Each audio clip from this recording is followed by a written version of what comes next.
Avez-vous fini de faire votre valise? Comment ça, vous ne comprenez pas? Le soleil va exploser en supernova? Bon, asseyez-vous, je vais tout vous expliquer. Restez bien jusqu'à la fin pour tout comprendre. On va quand même faire vite avant qu'il nous tombe sur la tête. Le soleil, sans lequel vous et moi n'aurons jamais été en vie sur Terre, n'est pas éternel. Notre étoile est une naine jaune qui, par sa masse estimée à 330 000 fois celle de la Terre, a une espérance de vie totale de 10 milliards d'années. Il faut savoir que la longévité de vie d'une étoile dépend de sa masse. Plus elle est massive, plus sa vie est courte et se compte en une poignée de millions d'années pour enfin s'achever en un violent feu d'artifice, une supernova. En ce moment, le Soleil est âgé de 4,6 milliards d'années. Il lui reste donc plus de 5 milliards d'années dans sa vie. Mais ne pensez pas que l'humanité va rester là jusqu'à 5 milliards d'années. Moins d'1 milliard d'années, la Terre deviendra tout simplement invivable à cause de la luminosité du Soleil qui va continuer de croître d'environ 10% tous les milliards d'années, ce qui transformera progressivement notre planète en enfer brûlant et désertique. Et le Soleil alors, comment va-t-il mourir?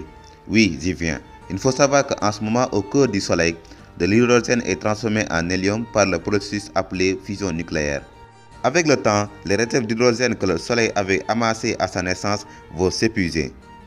Dans 5 milliards d'années, le Soleil arrivera à court de carburant. Son noyau se rétrécira et ses couches externes s'étendront jusqu'à engloutir Mercure, Vénus et très probablement la Terre. La naine jaune se transformera en une géante rouge avec un rayon de 170 millions de kilomètres. Il se transformera ensuite en nébuleuse lorsqu'il n'a plus beaucoup d'hydrogène à brûler. Notre étoile commence à ce moment à utiliser ses réserves d'hélium pour survivre, mais plus elle épuise son hélium, moins ses rayonnements sont forts.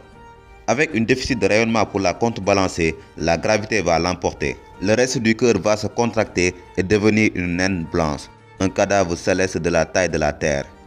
Donc le Soleil ne va pas exploser en supernova, parce qu'il n'est tout simplement pas assez massif. Ça va, vous pouvez ranger vos valises maintenant. Eh ben c'était -1, on a eu chaud la vache. Ensuite, qu'est-ce qui va se passer? Eh bien, après qu'elle ait déjà épuisé son carburant, la naine blanche va commencer à rétrécir de plus en plus jusqu'à ce que depuis la Terre, on le verrait rétrécir jusqu'à disparaître.